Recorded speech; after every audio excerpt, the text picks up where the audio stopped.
If this doesn't fetch the kids, why they have gone rotten since my day. Robert Louis Stevenson wrote this to a friend about the book he'd just completed called Treasure Island. Almost immediately, it fetched them, and it's been fetching them ever since. Treasure Island was an important book for Stevenson, his first full-length work, and his first really successful one. It finally proved that he could make his living by writing. In August 1881, he was staying in a cottage at Braemar with his young stepson, Lloyd Osborne. The weather was so bad, to amuse himself as much as the boy, Stevenson drew a map of an island and called it Treasure Island, and then he began to weave an adventure story around the map. The writing came quickly and easily, a chapter a day. "You just indulge the pleasure of your heart," he wrote. "Just drive along as the words come." The story was published first as a serial in a magazine, then in 1883 as a book. It has been read and enjoyed by succeeding generations ever since.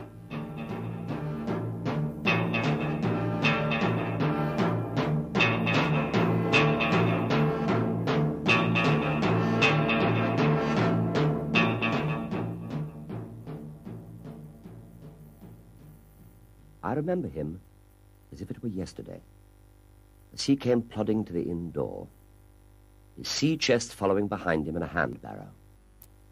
A tall, strong, heavy, nut-brown man, his tarry pigtail falling over his shoulders of his soiled blue coat, his hands ragged and scarred with black, broken nails, and the sabre cut across one cheek, a dirty, livid white. I remember him looking round the cove and whistling to himself as he did so, and then breaking out in that old sea song that he sang so often afterwards. 15 men on the dead man's chest, yo-ho-ho, and a bottle of rum. In a tottering old voice that seemed to have been tuned and broken at the capstan bars. And then he rapped on the door with a bit of a stick like a handspike that he carried, and when my father appeared, called roughly for a glass of rum. This, when it was brought to him, he drank slowly like a connoisseur, lingering on the taste and still looking about him at the cliffs and up at our signboard. "Oh, well, this is a handy cove," says he at length, "and a pleasant situated grog shop. Much company, mate?" My father told him no. Very little company. The more was the pity. "Well, then," said he, "this is the berth for me. Here, you, matey," he cried to the man who trundled the barrow. "Bring up alongside and help up my chest. I'll stay here a bit," he continued. "I'm a plain man. Rum and bacon and eggs is what I want. And that head up there for to watch the ships off. What you might call me? Oh, you might call me captain. Oh, I see what you're at. There." And he threw down 3 or 4 gold pieces on the threshold. "You can tell me when I've worked through that," said he, looking as fierce as a commander. He was a very silent man by custom. All day he hung around the cove or up on the cliffs with a brass telescope. All evening he sat in a corner of the parlour next to the fire and drank rum and water, very strong. Every day when he came back from his stroll, he would ask if any seafaring man had gone by along the road. For me, at least, there was no secret about the matter, for I was, in a way, a sharer in his alarms.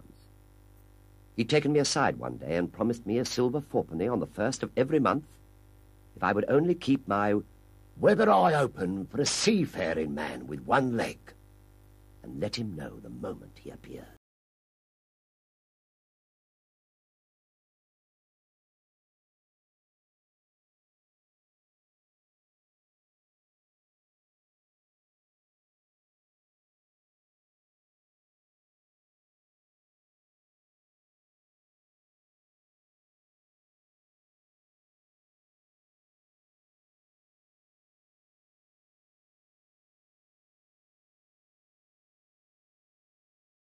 One January morning, very early, a pinching, frosty morning, the cove all grey with hoarfrost, the ripple lapping softly on the stones, the sun still low and only touching the hilltops and shining far to seaward.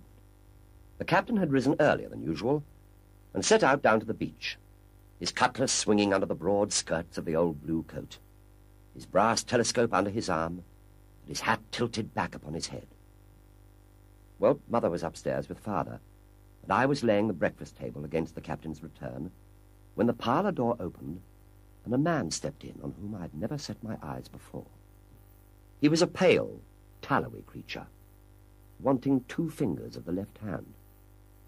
And though he wore a cutlass, he did not look much like a fighter. I asked him what was for his service, and he said that he would take rum. But as I was going out of the room to fetch it, he sat down upon a table and motioned me to draw near. I paused where I was with my napkin in my hand. Come here, sonny, says he. Come nearer here. I took a step nearer. Is there this here table for my mate Bill?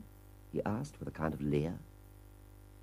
I told him I did not know his mate Bill, and this was for a person who stayed in our house, whom we called the captain.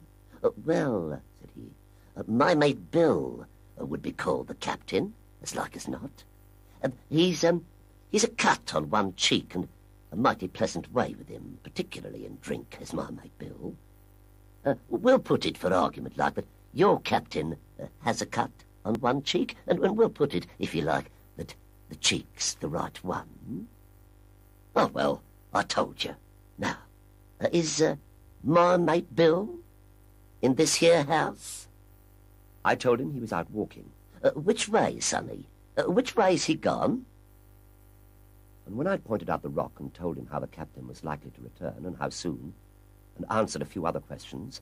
said he, this'll be as good as a drink to my mate Bill. The expression on his face as he said these words was not at all pleasant, and I had my own reasons for thinking that the stranger was mistaken, even supposing he meant what he said. But it was no affair of mine, I thought, and besides, it was difficult to know what to do. The stranger kept hanging about just outside the inn door, peering round the corner like a cat waiting for a mouse. Once I stepped out myself into the road, but he immediately called me back, and as I did not obey quick enough for his fancy, a most horrible change came over his tallowy face, and he ordered me in with an oath that made me jump.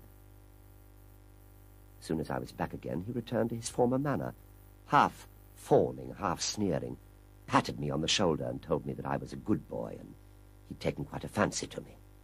I've a son of my own, said he, as like you as 2 blocks, and he's all the pride of my heart.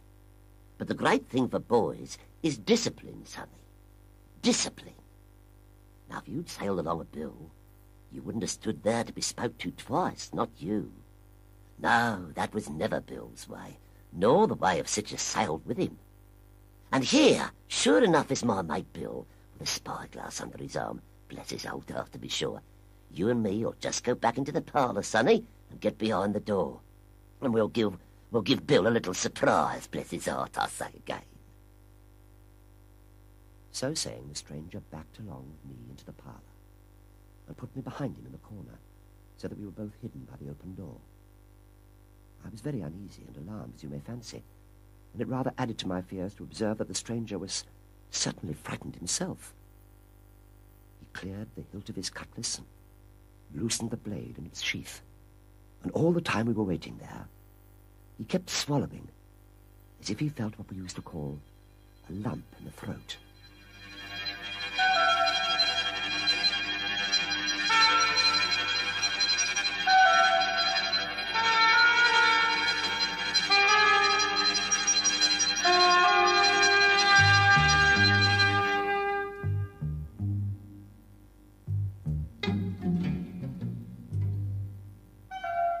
At last in strode the captain, slammed the door behind him without looking to right or left, and marched straight across the room to where his breakfast awaited him.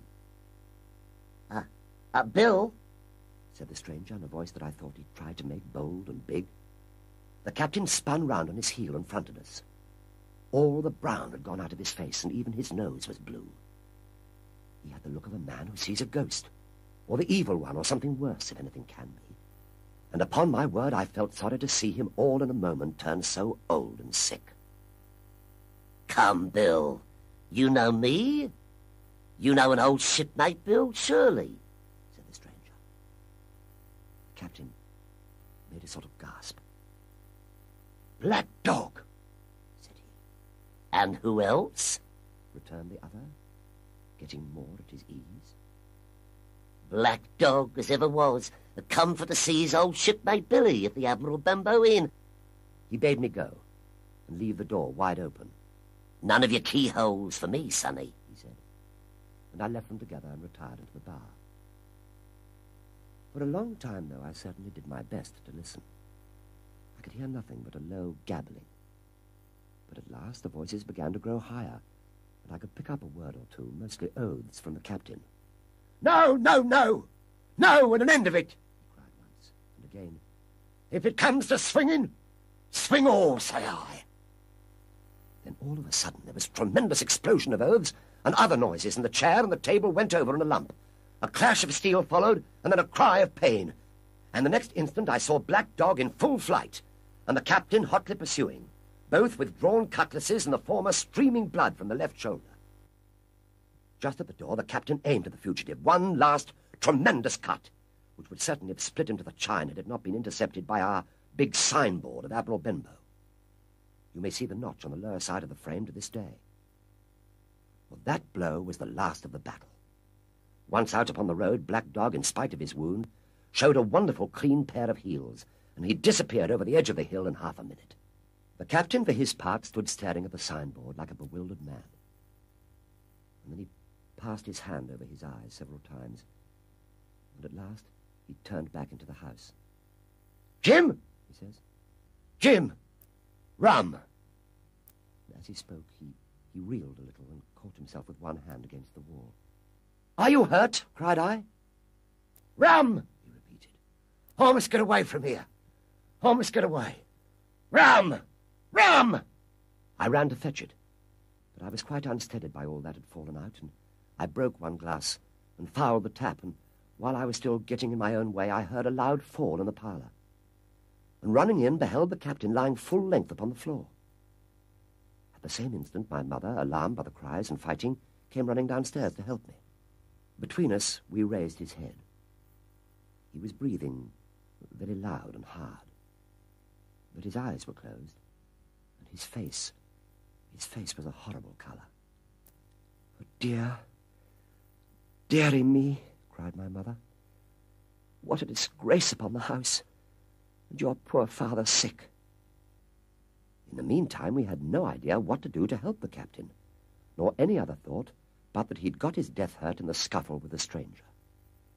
Well, I got the rum, to be sure, and tried to put it down his throat, but his teeth were tightly shut and his jaws as strong as iron. Well, it was a happy relief for us when the door opened and Dr. Livesey came in on his visit to my father. "Oh, doctor," we cried. "Doctor, what shall we do? Where's he wounded?" "Wounded? Well, a fiddlestick's end," said the doctor. "No more wounded than you and I.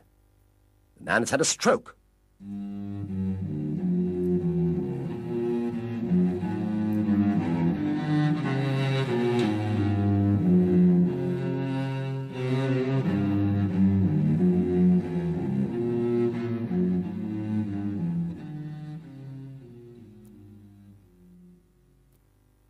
About noon, I stopped at the captain's door with some cooling drinks and medicines. He was lying very much as we'd left him, only a little higher, and he seemed both weak and excited. Jim, he said, you saw that seafaring man today, eh?" "Black Dog?" I asked.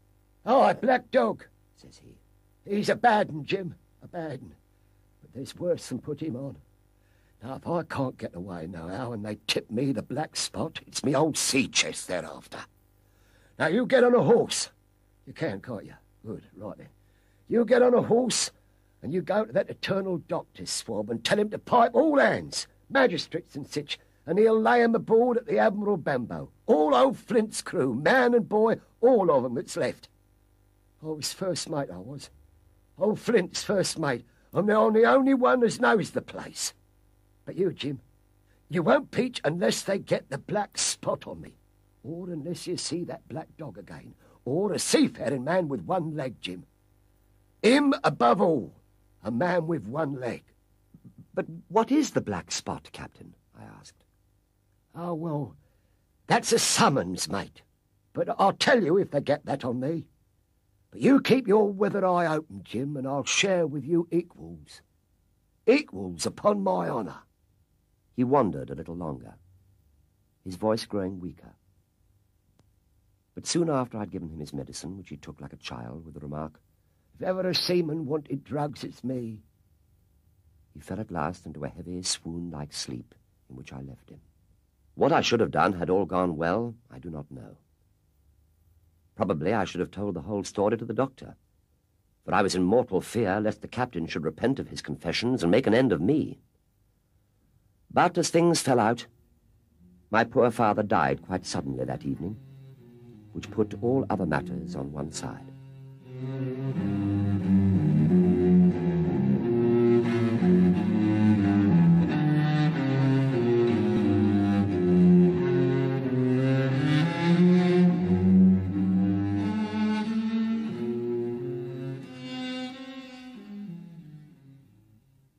The day after the funeral, at about 3 o'clock of a bitter, foggy, frosty afternoon, I was standing at the door for a moment, full of sad thoughts about my father, when I saw someone drawing slowly near along the road.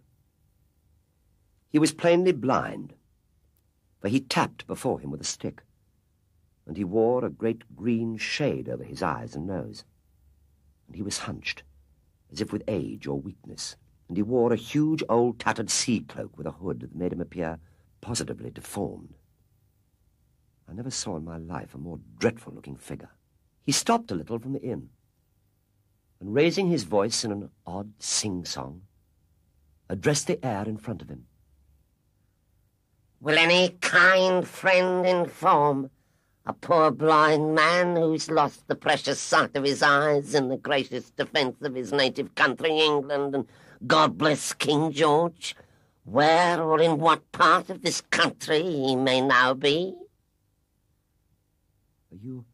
You're at the Admiral Benbow, Black Hill Cove, my good man, said I. "Ah, I hear a voice," said he, "a young voice. Will you give me your hand, my kind young friend, and lead me in?" I held out my hand, and the horrible, soft-spoken, eyeless creature gripped it in a moment like a vice. I was so much startled that I struggled to withdraw, but the blind man pulled me close up to him with a single action of his arm. "Now, boy, now, take me in to see the captain." "Sir," said I, "upon my word I dare not." "Oh?" he sneered. "Oh, that's it. Take me in straight or I'll break your arm." And he gave it as he spoke a wrench that made me cry out. "Sir," I said, "it is for yourself I mean. The captain is not what he used to be. He sits with a drawn cutlass. Another gentleman—" "Come now, come, march," interrupted he. And I never heard a voice so cruel and cold and ugly as that blind man's. It cowed me more than the pain, and I began to obey him at once, walking straight in at the door and towards the parlour where our old sick buccaneer was sitting, dazed with rum. The blind man clung close to me, holding me in one iron fist and leaning almost more of his weight on me than I could carry. "Lead me straight up to him, and when I'm in view, cry out, 'Here's a friend for you, Bill.' And if you don't, I'll do this." And with that he gave me a twitch that I thought would have made me faint. Between this and that I was so utterly terrified of the blind beggar that I forgot my terror of the captain, and as I opened the parlour door, I cried out the words he'd ordered in a trembling voice. The poor captain raised his eyes, and at one look the rum went out of him and left him staring sober. The expression on his face was not so much of terror as of mortal sickness. He made a movement to rise, but I do not believe he'd enough force left in his body. "Now, Bill, sit where you are," said the beggar. "If I can't see, I can hear a finger stirring. Business is business. Hold out your left hand. Boy, take his left hand by the wrist and bring it near to my right." We both obeyed him to the letter, and I saw him pass something from the hollow of his hand that held his stick into the palm of the captain's, which closed upon it instantly. "Ah, now, that's done," said the blind man. And at the words, he suddenly left hold of me, and with incredible accuracy and nimbleness, he skipped out of the parlour and into the road, where, as I still stood motionless, I could hear his stick go tap, tap, tapping into the distance. It was some time before either I or the captain seemed to gather our senses. But at length, and about the same moment, I released his wrist, which I was still holding, and he drew in his hand and looked sharply into the palm. 10 o'clock, he cried. 6 hours. We'll do 'em yet. And he sprang to his feet. Even as he did so, he reeled. He put his hand to his throat, stood swaying for a moment, and then, with a peculiar sound, fell from his whole height, face foremost, onto the floor. Well, I ran to him at once, calling my mother. But haste was all in vain. The captain had been struck dead by thundering apoplexy. It's a curious thing to understand, for I'd certainly never liked the man, though of late I'd begun to pity him.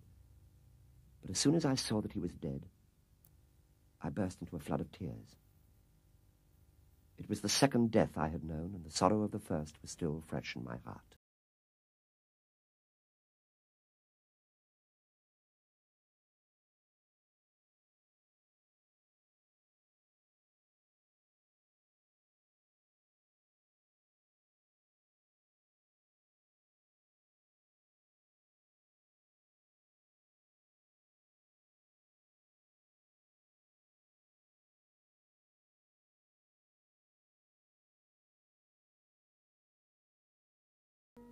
Jim Hawkins and his mother know that the pirates will soon be back.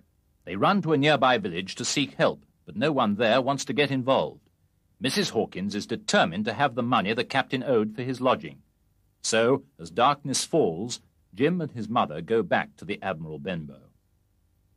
I slipped the bolt at once, and we stood and panted for a moment in the dark, alone in the house with the dead captain's body. Then my mother got a candle in the bar, and holding each other's hands, we advanced into the parlour. He lay as we had left him, on his back, with his eyes open and one arm stretched out. I went down on my knees. On the floor, close to his hand, there was a little round of paper, blackened on the one side. I could not doubt that this was the black spot. And taking it up, I found written on the other side, in a very good, clear hand, this short message: "You have till 10 tonight." "He had till 10, Mother," said I. And just as I said it, our old clock began striking. This sudden noise startled us shockingly, but the news was good, for it was only 6. "Now, Jim," she said, "that key." I felt in his pockets, one after another. A few small coins, a thimble, and some thread and big needles, a piece of pigtail tobacco bitten away at the end, a pocket compass and a tinder box were all that they contained, and I began to despair. "Perhaps it's round his neck," suggested my mother. Overcoming a strong repugnance, I tore open his shirt at the neck, and there, sure enough, hanging to a bit of tarry string, we found the key. At this triumph we were filled with hope, and we hurried upstairs without delay to the little room where he had slept so long, and where his box had stood since the day of his arrival. "Give me the key," said my mother. And though the lock was very stiff, she turned it and thrown back the lid in a twinkling. A strong smell of tobacco and tar rose from the interior, but nothing was to be seen on the top except a suit of very good clothes carefully brushed and folded. They'd never been worn, my mother said. Under that the miscellany began. A quadrant, a tin cannikin, several sticks of tobacco, 2 brace of very handsome pistols, a piece of bar silver, an old Spanish watch, and some other trinkets of little value and mostly of foreign make, a pair of compasses mounted with brass, and 5 or 6 curious West Indian shells. Underneath there was an old boat cloak, whitened with sea salt on many a harbour bar. My mother pulled it up with impatience, and there lay before us the last things in the chest. A bundle tied up in oilcloth and looking like papers, and a canvas bag that gave forth at a touch the jingle of gold. "I'll show these rogues that I'm an honest woman," said my mother. "I'll have my dues and not a farthing over." And she began to count over the amount of the captain's score from the sailor's bag into the one that I was holding. When we were about halfway through, I suddenly put my hand upon her arm, for I'd heard in that silent, frosty air a sound that brought my heart into my mouth. The tap-tapping of the blind man's stick upon the frozen road. It drew nearer and nearer while we sat holding our breath. Then it struck sharp on the inn door. And then we could hear the handle being turned, and the bolt rattling as the wretched being tried to enter. And then there was a long time of silence both within and without. At last the tapping recommenced, and to our indescribable joy and gratitude died slowly away again until it ceased to be heard. "Mother," said I, "take the whole and let's be going." For I was sure the bolted door must have seemed suspicious, but my mother, frightened as she was, would not consent to take a fraction more than was due to her, and was obstinately unwilling to be content with less. It was not yet 7, she said, by a long way. She knew her rights, and she would have them. And she was still arguing with me when a little low whistle sounded a good way off upon the hill. Well, that was enough, and more than enough for both of us. "I'll take what I have," she said, jumping to her feet. "Yes, and I'll take this to square the count," said I, picking up the oilskin packet. Next moment we were both groping downstairs, leaving the candle by the empty chest. And the next we'd opened the door and were in full retreat.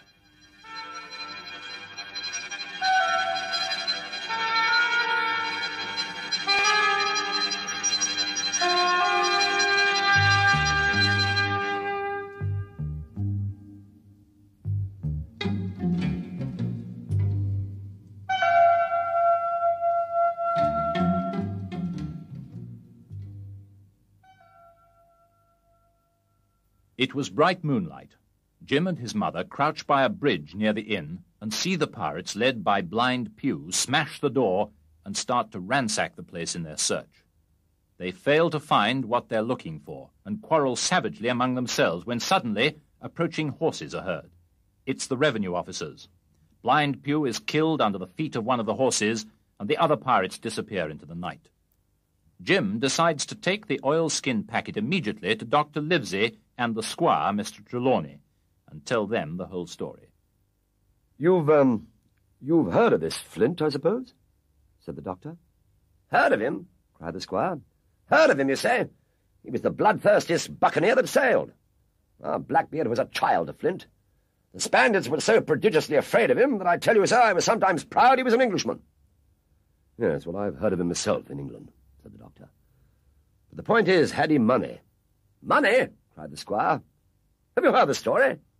What were these villains after but money? What do they care for but money? For what would they risk their rascally carcasses for but money, "Yes, well, that we'll soon know," replied the doctor. "But you're so confoundedly hot-headed and exclamatory that I cannot get a word in. What I want to know is this. Supposing that I have here in my pocket some clue to where Flint buried his treasure, will that treasure amount to much?" "Amount, sir?" cried the squire. "It'll amount to this. If we have the clue you talk about, I fit out a ship in Bristol dock and take you and Hawkins here along, and we'll have that treasure if I search a year." "Very well," said the doctor. "Now then, if Jim's agreeable, we'll open the packet." And he laid it before him on the table. The doctor opened the seals with great care, and there fell out the map of an island, with latitude and longitude, soundings, names of hills and bays and inlets, and every particular that would be needed to bring a ship to a safe anchorage upon its shores. It was about 9 miles long and 5 across, shaped, you might say, like a fat dragon standing up, and had 2 fine landlocked harbours and a hill in the centre part marked the Spyglass. There were several editions of a later date, but above all, 3 crosses of red ink, 2 on the north part of the island, 1 in the southwest, and besides this last, in the same red ink and in a small neat hand, these words: "Bulk of treasure here." Over on the back, the same hand had written this further information: "Tall tree, Spyglass shoulder, bearing a point to the north of nor-nor-east. Skeleton Island, east, southeast, and by east. 10 feet. Signed, J.F. That was all. But, brief as it was, and to me incomprehensible, it filled the squire and Dr. Livesey with delight. "Livesey," said the squire, "you will give up this wretched practice at once. Tomorrow I start for Bristol. In 3 weeks' time, 3 weeks, 2 weeks, 10 days, we'll have the best ship, sir, and the choicest crew in England. Hawkins shall come as cabin boy. You'll make a famous cabin boy, Hawkins. And you, Livesey, you are ship's doctor, and I am admiral."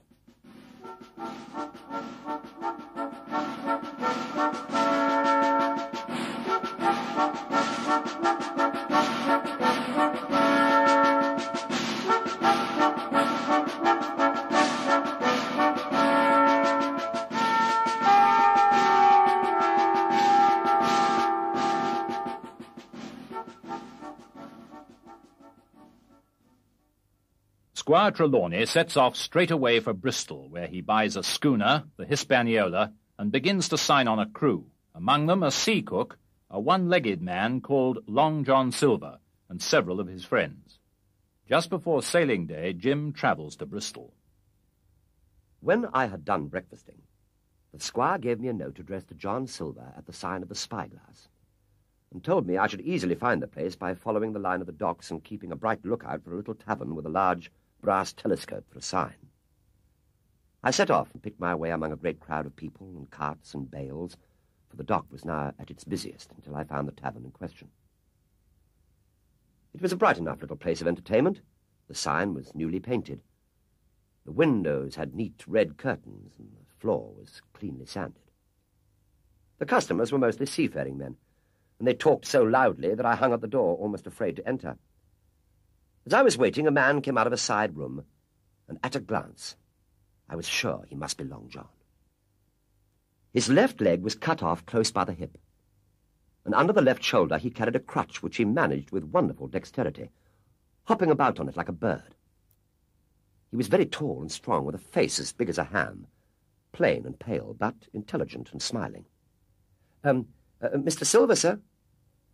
Mr. Silver?" I asked, holding out the note. "Yes, my lad," said he. "Such is my name, to be sure. And who may you be?" And then as he saw the squire's letter, he seemed to me to give something almost like a start. "Oh," said he, quite loud, and offering his hand. "I see. So you're our new cabin boy, are you? Oh, pleased I am to see you." And he took my hand in his large, firm grasp. Just then, one of the customers at the far side rose suddenly and made for the door. It was close by him, and he was out in the street in a moment. But his hurry had attracted my notice, and I recognized him at a glance. It was the tallow-faced man wanting 2 fingers who'd first come to the Admiral Bember. "Oh," I cried, "stop him! That's Black Dog!" "Oh, I don't care 2 coppers who he is," cried Silver. "But he hasn't paid his score. Harry, run and catch him!" One of the others who was nearest to the door leapt up and started off in pursuit. "If he were Admiral Hawke, he shall pay his score," cried Silver. And then, relinquishing my hand, Who did you say he was?" he asked. "Black what?" "Dog, sir," said I. "Has Mr. Trelawney not told you of the buccaneers? He was one of them." "So," cried Silver. "In my house. Ben, running up Harry." "One of those swabs, was he? "He used to come here with a blind beggar, he used." "That he did, you may be sure," said I. "I knew that blind man, too. His name was Pugh." "It was?" cried Silver, now quite excited. "Pugh! That were his name for certain. He looked a shark, he did. If we run down this Black Dog now, there'll be news for Captain Trelawney, won't there? Ben's a good runner. Few seamen run better than Ben." All the time he was jerking out these phrases, he was stumping up and down the tavern on his crutch, slapping tables with his hand, and giving such a show of excitement as would have convinced an Old Bailey judge or a Bow Street runner. My suspicions had been thoroughly awakened on finding Black Dog at the Spyglass, and I watched the cook narrowly. But he was too deep, and too ready and too clever for me, and by the time the two men had come back out of breath and confessed that they had lost the track in the crowd and been scolded like thieves, I would have gone bail for the innocence of Long John Silver. Squire Trelawney has signed on as skipper Captain Smollett, and the captain is not altogether happy about the voyage. He says too many people know that there's a treasure involved, too many secrets have leaked out, and he doesn't like or trust many of the members of the crew.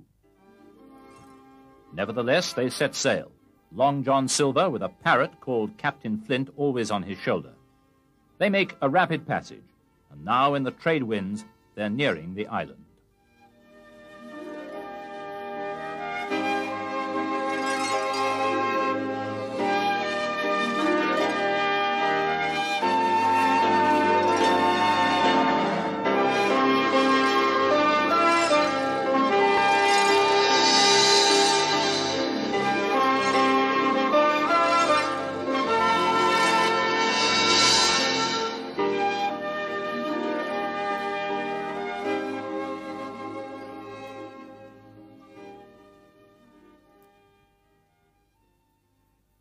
Now, just after sundown, when all my work was over, and I was on my way to my berth, it occurred to me that I'd like an apple.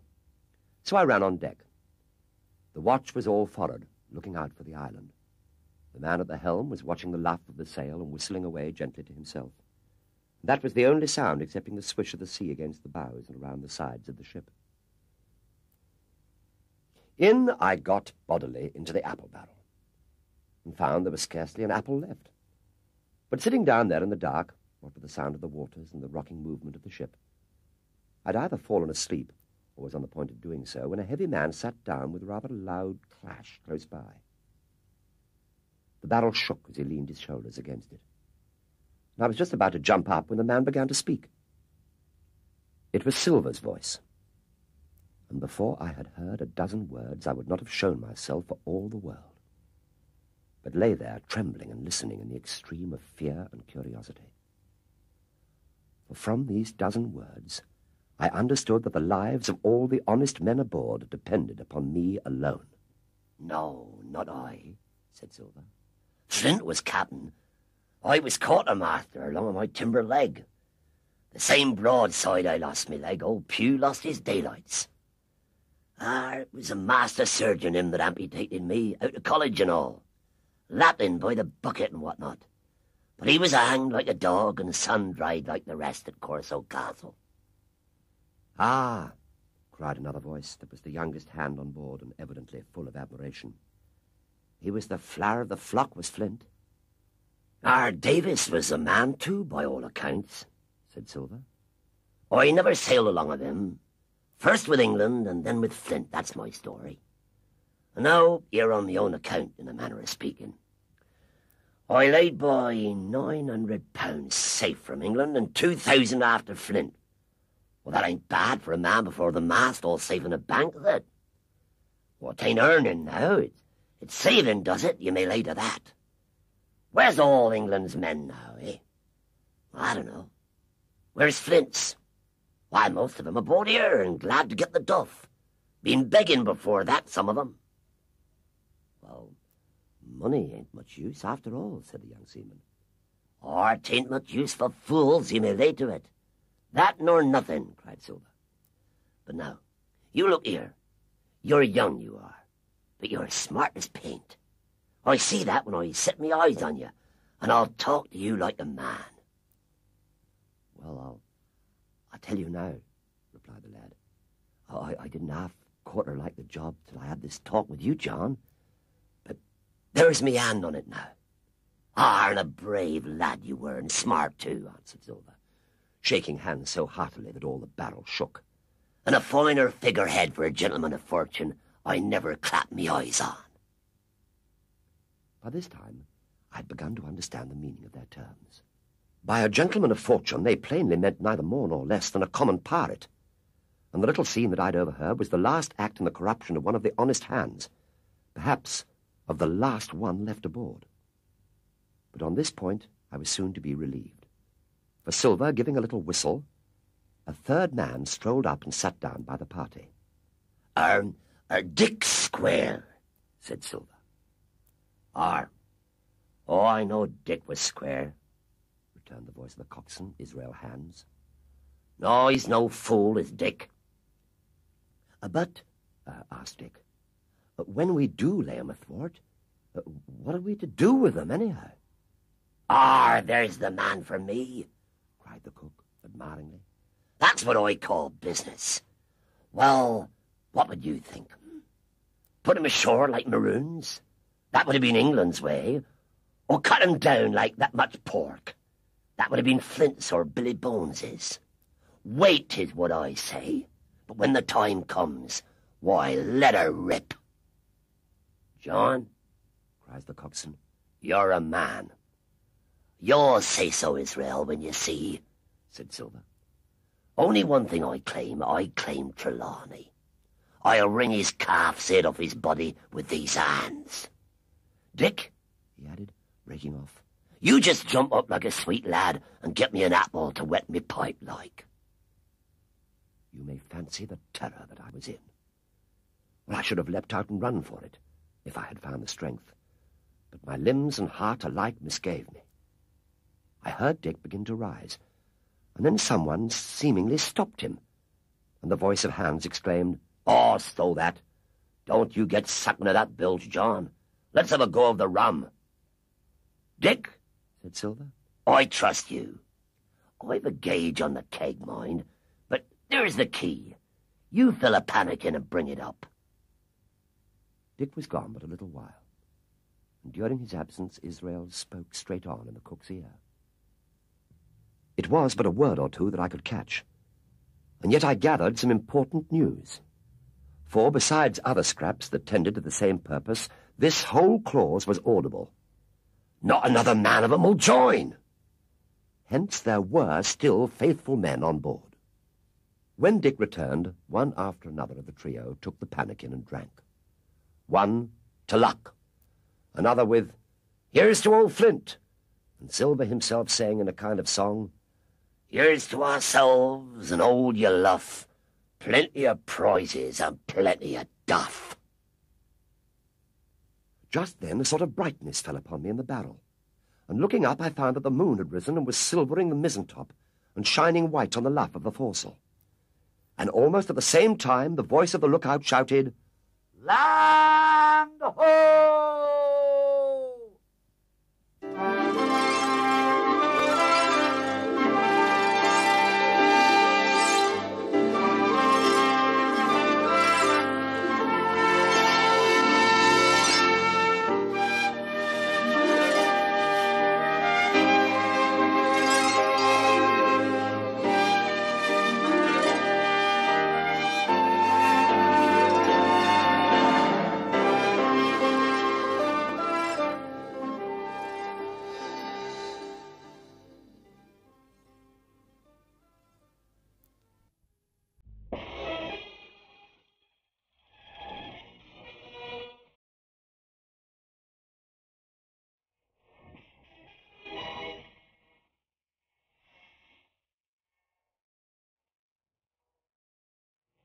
Jim Hawkins loses no time in telling the captain, the squire, and the doctor about the plans for mutiny led by Long John Silver, which he's overheard. Next day, with the Hispaniola safely at anchor off Treasure Island, the crew become restless and impatient. Captain Smollett decides to let them go ashore for a while, and on an impulse, Jim Hawkins goes with them. Once ashore, he gives the sailors the slip. Then, hiding in a thicket of trees, he sees Long John Silver try to persuade one of the men to join the mutiny, and when the man refuses, Silver stabs him to death. Jim runs from the scene in terror, not knowing where he's going.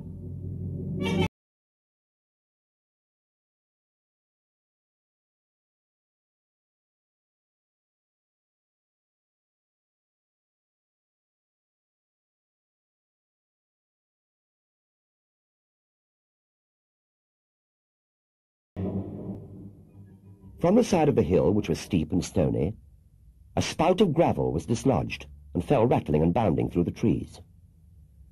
My eyes turned instinctively in that direction, and I saw a figure leap with great rapidity behind the trunk of a pine. What it was, whether bear or man or monkey, I could in no wise tell. It seemed dark and shaggy, more I knew not. But the terror of this new apparition brought me to a stand. I was now, it seemed, cut off upon both sides. Behind me, the murderers. Before me, this lurking nondescript. And immediately I began to prefer the dangers that I knew to those I knew not. Silver himself appeared less terrible in contrast with this creature of the woods, and I turned on my heel, and looking sharply behind me over my shoulder, began to retrace my steps in the direction of the boats. Instantly the figure reappeared, and making a wide circuit began to head me off. I was tired, at any rate, but had I been as fresh as when I rose, I could see it was in vain for me to contend in speed with such an adversary. From trunk to trunk the creature flitted like a deer, running manlike on two legs, but unlike any man that I'd ever seen, stooping almost double as it ran. Yet a man it was. I could no longer be in doubt about that. He was concealed by this time behind another tree trunk, but he must have been watching me closely. For as soon as I began to move in his direction, he reappeared and took a step to meet me. Then he hesitated, drew back, came forward again, and at last, to my wonder and confusion, threw himself on his knees and held out his clasped hands in supplication. At that, I once more stopped. Who are you? I asked. I'm Ben Gunn, he answered, and his voice sounded hoarse and awkward, like a rusty lock. I'm poor Ben Gunn, I am. And I haven't spoke with a Christian these 3 years. I could now see that he was a white man like myself, and that his features were even pleasing.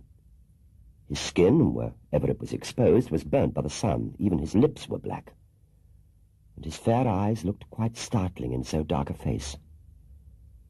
Of all the beggar men that I had seen, he was the chief for raggedness. 3 years, I cried. Were you shipwrecked? Oh, nay, mate, no. Nay, marooned.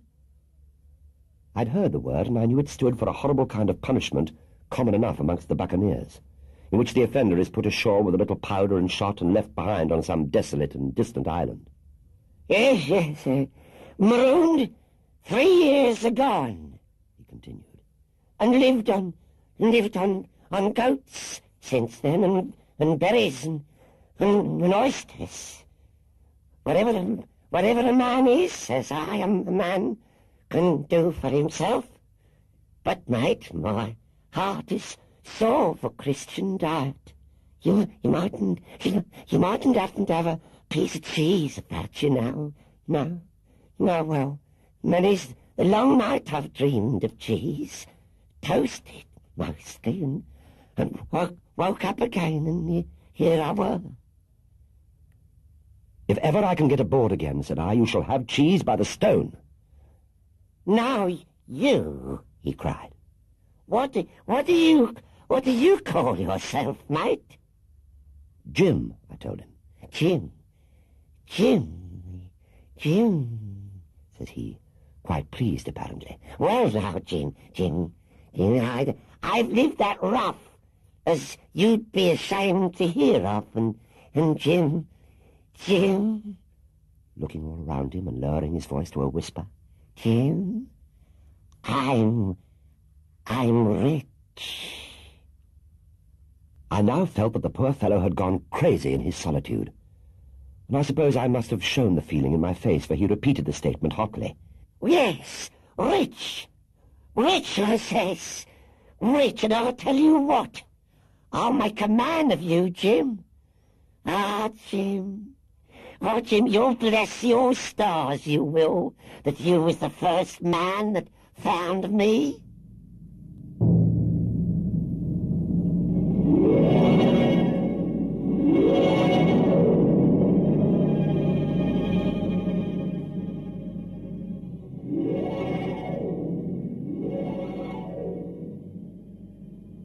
Ben Gunn tells Jim Hawkins how he was one of the crew of Captain Flint's ship when the treasure was buried, and how he later returned to the island with some fellow pirates to try to find the treasure. But they didn't succeed, and his shipmates were so angry with him that they left him alone on the island, marooned.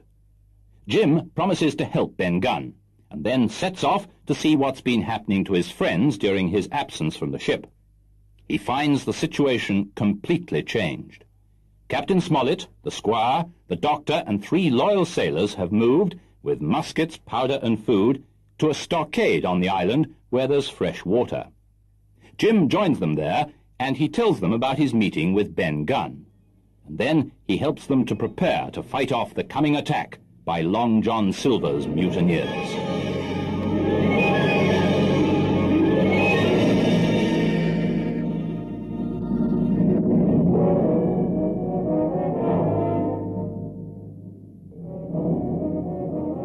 Suddenly, with a loud huzzah, a little crowd of pirates leapt from the woods on the north side and ran straight on the stockade. The boarders swarmed over the fence like monkeys. Squire and Grey fired again and yet again. 3 men fell, 1 forwards into the enclosure, 2 back on the outside. But of these, one was evidently more frightened than hurt, for he was on his feet again in a crack and instantly disappeared among the trees. The 4 who had boarded made straight before them for the building, shouting as they ran, and the men among the trees shouted back to encourage them. Several shots were fired, but such was the hurry of the marksmen that not one appeared to have taken effect. In a moment the 4 pirates had swarmed up the mound and were upon us. The head of Job Anderson, the boatswain, appeared at the middle loophole. "At 'em, all hands! All hands, at 'em!" he roared in a voice of thunder. The log-house was full of smoke, to which we owed our comparative safety. Cries and confusion, the flashes and reports of pistol shots, and one loud groan rang in my ears. "Out, lads! Out! And fight 'em in the open! Cutlasses!" cried the captain. I snatched a cutlass from the pile, and someone at the same time snatching another gave me a cut across the knuckles, which I hardly felt. I dashed out of the door into the clear sunlight. Someone was close behind me, I knew not who. Right in front, the doctor was pursuing his assailant down the hill, and sent him sprawling on his back with a great slash across the face. Next moment I was face to face with Anderson. He roared aloud, and his hanger went up above his head, flashing in the sunlight. I had not time to be afraid, but as the blow still hung impending, leapt in a trice upon one side, and missing my foot on the soft sand, rolled headlong down the slope. When I'd first sallied from the door, the other mutineers had been already swarming up the palisade to make an end of us. One man in a red nightcap with his cutlass in his mouth had even got upon the top and thrown a leg across. Well, so short had been the interval that when I found my feet again, all was in the same posture. The fellow with the nightcap still halfway over, another still showing his head above the top of the stockade. And yet in this breath of time, the fight was over, and the victory was ours. Grey, following closely behind me, had cut down the big boatswain ere he had time to recover from his lost blow. Another had been shot at a loophole in the very act of firing into the house, and now lay in agony, the pistol still smoking in his hand. A third, as I had seen, the doctor disposed of at a blow. Of the 4 who had scaled the palisade, only one remained unaccounted for he, having left his cutlass on the field, was now clambering out again with a fear of death upon him. The doctor and Grey and I ran full speed for shelter. The survivors would soon be back where they'd left their muskets, and at any moment the fire might recommence. The house was by this time somewhat cleared of smoke, and we saw at a glance the price that we'd paid for victory. Hunter lay beside his loophole, stunned. Joyce by his, shot through the head, never to move again. While right in the centre the squire was supporting the captain, one as pale as the other. "The captain's wounded," said Mr. Trelawney. "Have they run, sir?" asked Mr. Smollett. "All that could, you may be bound," returned the doctor. "But there's 5 of them who'll never run again."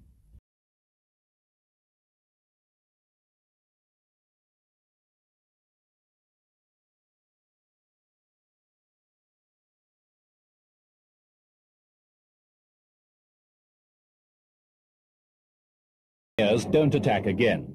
Next day, Jim Hawkins decides to go off on his own, take one of Ben Gunn's homemade boats, cut the Hispaniola adrift, and let her run ashore to prevent the mutineers making off with the ship and leaving them marooned. After many desperate adventures and a terrible fight with Israel hands, he succeeds in doing this, and then makes his way, with night falling, back towards the stockade and his friends.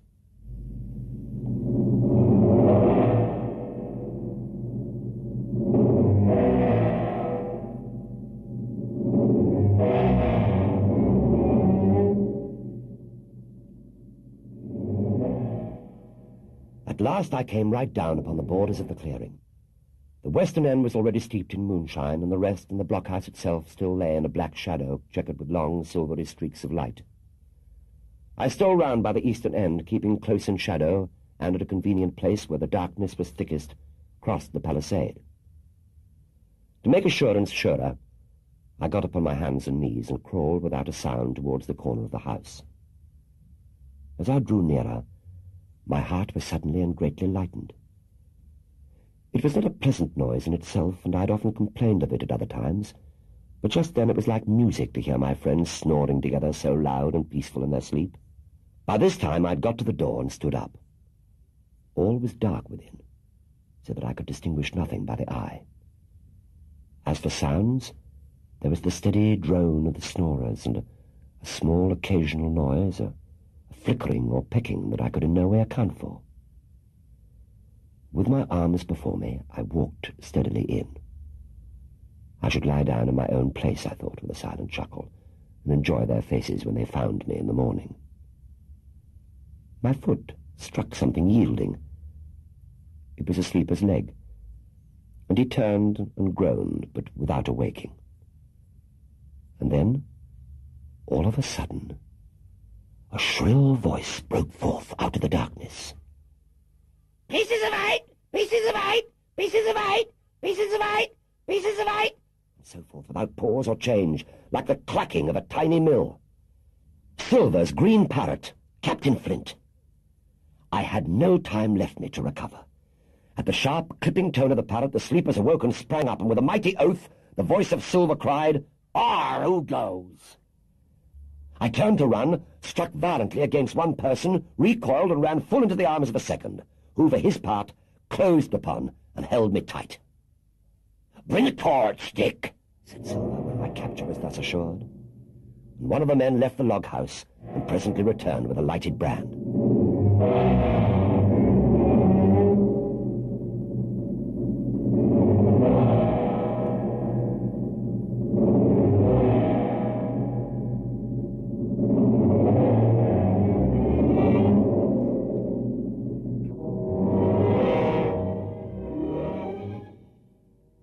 There were 6 of the buccaneers, all told. Not another man was left alive. 5 of them were on their feet, flushed and swollen, suddenly called out of the first sleep of drunkenness. The 6th had only risen upon his elbow. He was deadly pale, and the blood-stained bandage round his head told me that he'd recently been wounded, and still more recently dressed.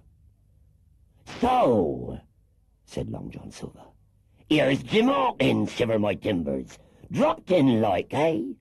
Well, come, I take that friendly, Jim." And thereupon he sat down across the brandy cask and began to fill a pipe. "Give me a loan of the link, Dick," said he. And then, when he had a good light, that'll do, lad," he added, "stick the glim in the wood heap. And you, gentlemen, bring yourselves too. You needn't stand up for Mr. Hawkins. He'll excuse you. You may late to that. And so, Jim," stopping the tobacco, "here you were, and quite a pleasant surprise for poor old John. I see you was smart when first I set my eyes on you, but this here gets away from me clean, it do." To all this, as may well be supposed, I made no answer. They'd set me with my back against the wall, and I stood there, looking Silver in the face. Pluckily enough, I hoped, to all outward appearance, but with black despair in my heart. Silver took a whiff or two of his pipe with great composure, and then ran on again. Now you see, Jim, so be as you are here," says he. "I'll give you a piece of my mind. I always wanted you to join and take your share and die a gentleman. And now, me cock, you've got to. Or Captain Smollett's a fine seaman, as I'll own up to any day, but stiff on discipline. Duty is duty," says he, "and right he is. Just you keep clear of the captain, Jim. The doctor himself is gone dead again you. Ungrateful scamp was what he said, and the short and the long of the old story is about here, Jim. You can't go back to your own lot, for they won't have you. And without you start a 3rd ship's company all by yourself, which might be lonely, you'll have to join with Captain Silver, won't you?" So far, so good. My friends, then, were still alive, and though I partly believed the truth of Silver's statement, that the cabin party were incensed at me for my desertion, I was more relieved than distressed by what I heard. "I don't say nothing as to your being in our hands," continued Silver, "though there you are, and you may lay to it. I'm all for argument. I never seen good come out of threatening, Jim. If you like the service, well, you'll join. And if you don't, Jim, why, you're free to answer no. Free and welcome, shipmate. And if fairer can be said by mortal seamen, shiver me sides." "Am I to answer, then?" I asked, with a very tremulous voice. Through all this sneering talk I was made to feel the threat of death that overhung me, and my cheeks burned and my heart beat painfully in my breast. "Lad," said Silver, "no one's a-pressing of you. Take your bearings. None of us won't hurry you, mate. Time goes so pleasant in your company, you see." "Well," says I, growing a bit bolder, "if I'm to choose, I declare I have a right to know what's what, and why you're here and where my friends are." "What's what?" repeated one of the buccaneers. "Ah, he'd be a lucky one who knowed that." "You'll perhaps batten down your hatches till you're spoke to, my friend," cried Silver truculently to the speaker. And then in his first gracious tones he replied to me. "Yesterday morning, Mr. Hawkins," said he, "in the dog-watch, down came Dr. Livesey with a flag of truce. Says he, 'Captain Silver, you're sold out. Ship's gone.' Well, maybe we'd be taking a glass and a song to help it round. I won't say no. Leastways, none of us had looked out. Well, we looked out, and by thunder, the old ship was gone. I never seen a pack of fools look fishier, and you may lay to that if I tells you that looked the fishiest. Well, says the doctor, let's bargain. So we bargained, him and I. And here we are. Stores, brandy, blockhouse, and firewood you was thoughtful enough to cut, in a manner of speaking, the old blissed boat from Cross Trees to Kelson. Well, as for them, they're tramped. I don't know where's they are." "Is that all?" I asked.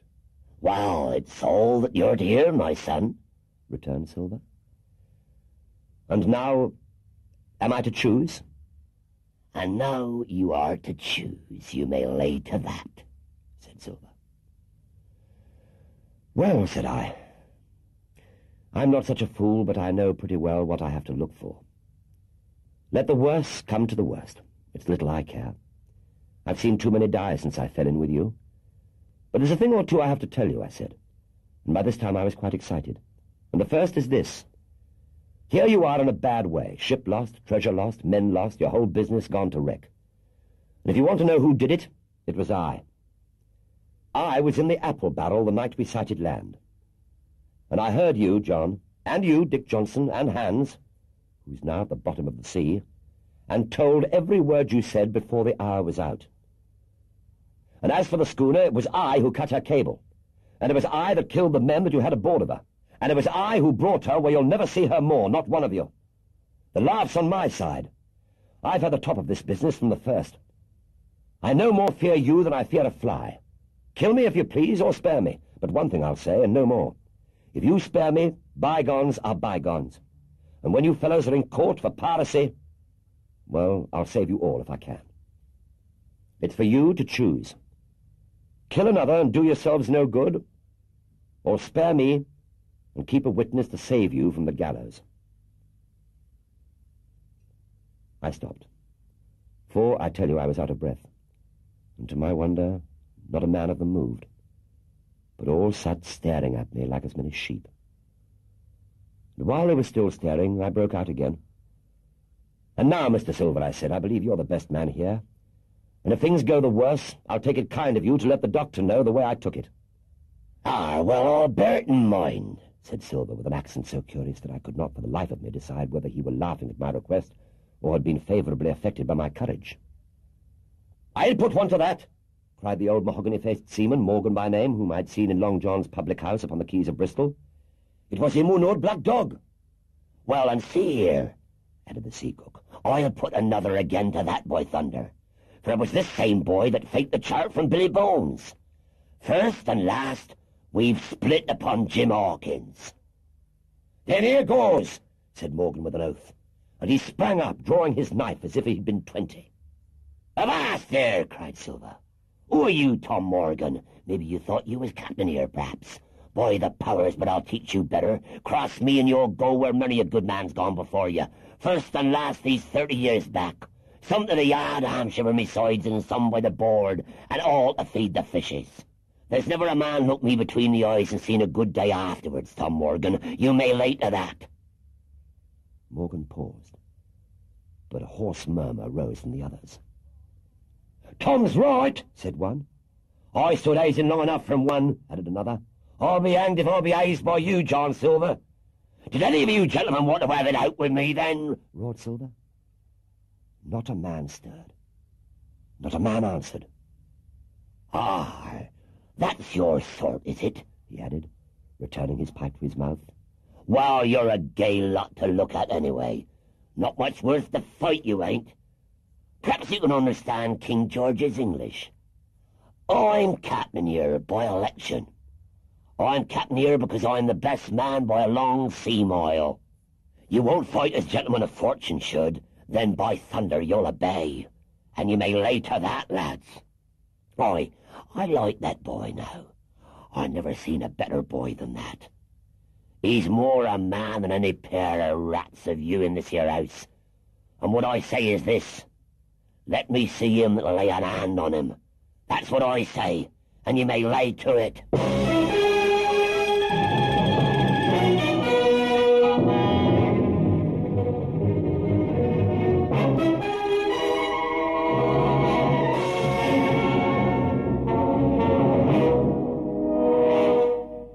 Somehow, Long John Silver keeps his ramshackle band of mutineers together, and next day they set off to search for the treasure. One of the things that Dr. Livesey handed over as part of the bargain was Captain Flint's map. The first thing they find, though, is a skeleton, the bones of one of the 6 men Flint killed when he buried the treasure. This casts a gloom over their superstitious spirits.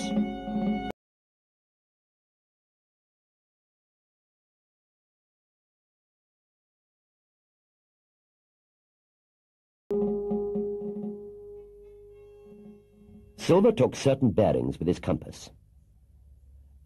Well, there are 3 tall trees," said he, "about in the right line from Skeleton Island. Spyglass shoulder, I take it, means that lower pint there. It's a child's play to find the stuff now. I've half a mind to dine first." "I don't feel sharp," growled Morgan. "Thinking of Flint, I think it were, has done me." "Ah, well, my son, you praise your stars he's dead," said Silver. "He was an ugly devil," cried a third pilot with a shudder. "That blue in the face, too." Ever since they had found the skeleton and got upon this train of thought, they'd spoken lower and lower, and they'd almost got to whispering by now, so that the sound of their talk hardly interrupted the silence of the wood. All of a sudden, out of the middle of the trees in front of us, a thin, high, trembling voice struck up the well-known air and words. 15 men on the dead man's chest, yo-ho-ho, and a bottle of rum.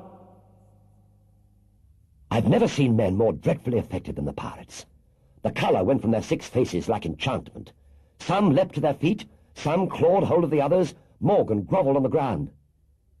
"It's Flint! It's Flint!" cried Mary. The song had stopped as suddenly as it began. Come," said Silver, struggling with ashen lips to get the word out. Come, lads, this won't do. Stand by to go about. This is a rum start, and I can't name the voice. But, somebody's skylarking. Someone that's flesh and blood, and you may lay to that." His courage had come back as he spoke, and some of the colour returned to his face along with it. Already the others had begun to lend an ear to his encouragement, and were coming a little to themselves, when the same voice broke out again, not this time singing, but in a faint, distant hail that echoed yet fainter among the clefts of the spyglass. "Darby McGraw! Darby McGraw!" The buccaneers remained rooted to the ground, their eyes starting from their heads. Long after the voice had died away, they still stared in silence, dreadfully before them. "That fixes it," gasped one. "Let's go." "Oh, they were his last words," moaned Morgan. "His last words above board." Dick had his Bible out and was praying volubly. Still, Silver was unconquered. I could hear his teeth rattle in his head, but he had not yet surrendered. "Nobody in this here island ever heard of Darby," he muttered. "Not one but us that's here." And then, making a great effort, "Shipmates," he cried, "I'm here to get that stuff, and I'll not be beat by man nor devil. I never was feared of Flint in his life, and by the powers I'll face him dead. There's £700,000 not a quarter of a mile from here." But there was no sign of reawakening courage in his followers. Rather, indeed, of growing terror at the irreverence of his words. "Belay there, John," said Mary. "Don't you cross a spirit now." "Spirit? Well, maybe," John said. "But there's one thing not clear to me. There is a bit of an echo. An echo now. No man ever has seen a spirit with a shadow. Well then, what's he doing with an echo to him, I should like to know? That ain't in nature, surely." This argument seemed weak enough to me, but you can never tell what will affect the superstitious. And to my wonder, George Merry was greatly relieved. "Well, that's so," he said. "You've read upon your shoulders, John, and no mistake. But, shipmates, this here crew's on a wrong tack, I do believe. And come to think of it, it was like Flint's voice, I grant you, but not so clear away like it after all. It was like her somebody else's voice now. It was like her—" "By the powers, Ben gone!" roared Silver. "Aye, and so it were," cried Morgan, springing on his knees. "Ben gone it were." "Oh, well, it don't make much odds to it now," asked Dick. "Ben Gunn's not here in the body any more'n Flint." But the older hands greeted this remark with scorn. "Why, nobody minds Ben Gunn," cried Mary. "Dead or alive, nobody minds him."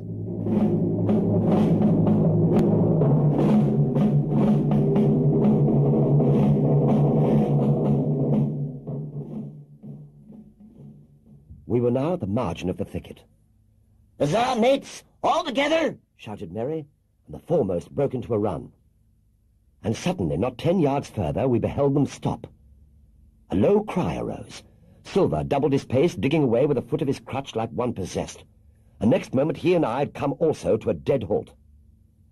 Before us was a great excavation, not very recent, for the sides had fallen in and grass had sprouted on the bottom. In this were the shaft of a pick broken in two and the boards of several packing cases strewn around. On one of these boards I saw, branded with a hot iron, the name Walrus, the name of Flint's ship. All was clear to probation.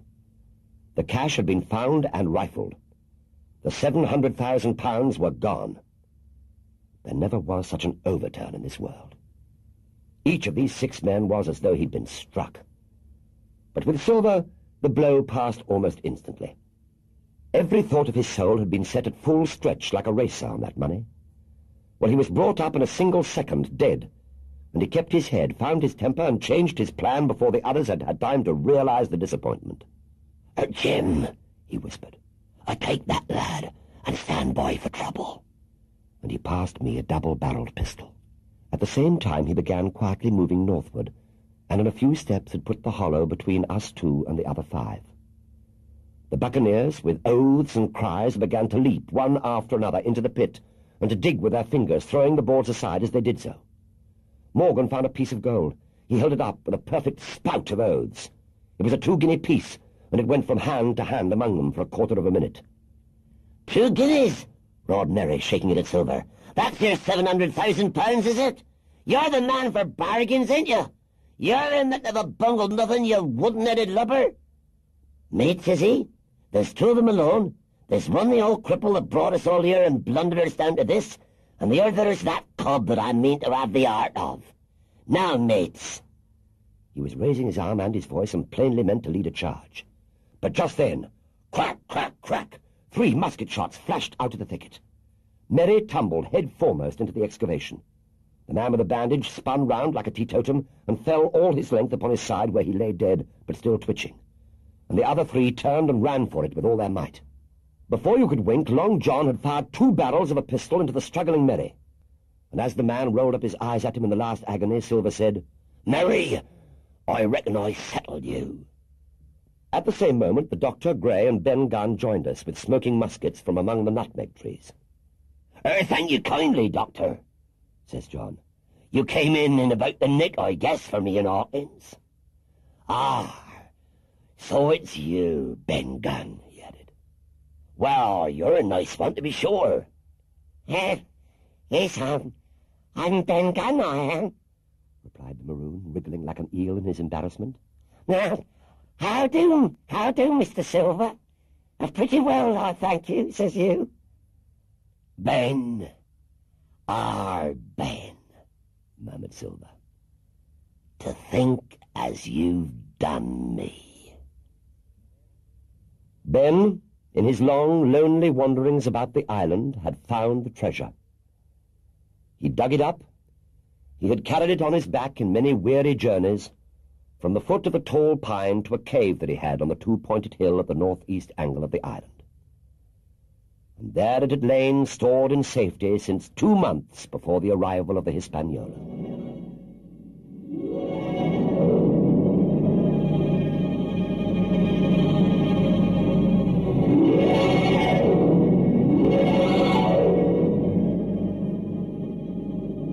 "Ah," said Silver, "it were fortunate for me that I had Hawkins here. Or you'd have let old Long John be cut to bits and never given it a thought, Doctor." A gentle slope ran up from the beach to the entrance of the cave. At the top the squire met us. To me he was cordial and kind, saying nothing of my escapade, either in the way of blame or praise. At Silver's polite salute, he somewhat flushed. "John Silver," he said, "you're a prodigious villain and an impostor. A monstrous impostor, sir. I'm told I am not to prosecute you. Well, then, I will not. But the dead men, sir, the dead men hang about your neck like millstones." "Ah, well, thank you kindly, sir," replied Long John, again saluting. "I dare you to thank me?" cried the squire. "It's a gross dereliction of my duty. Stand back." And thereupon we all entered the cave. It was a large, airy place with a little spring and a pool of clear water overhung with ferns. The floor was sand. Before a big fire lay Captain Smollett, and in a far corner, only duskily flickered over by the blaze, I beheld great heaps of coin and quadrilaterals built of bars of gold. That was Flint's treasure that we'd come so far to seek, and that had cost already the lives of 17 men from the Hispaniola. "Ah, coming, Jim," said the captain. "You're a good boy in your line, Jim, but I don't think you and me will go to sea again. Ah, you're too much of the born favourite for me. Is that you, Long John Silver? What brings you here, man?" "I come back to my duty, sir," returned Silver. "Ah," said the captain. "Ah." And that was all he said.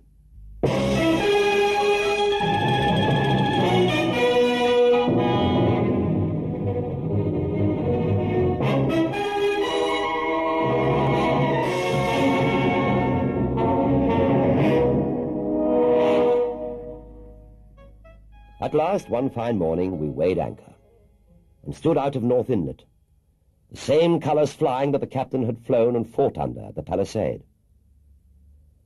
The 3 fellows must have been watching us closer than we thought, for, coming through the Narrows, we had to lie very near the southern point, and there we saw all 3 of them kneeling together on a spit of sand with their arms raised in supplication. It went to all our hearts, I think, to leave them in that wretched state, but we could not risk another mutiny, and to take them home for the gibbet would have been a cruel sort of kindness.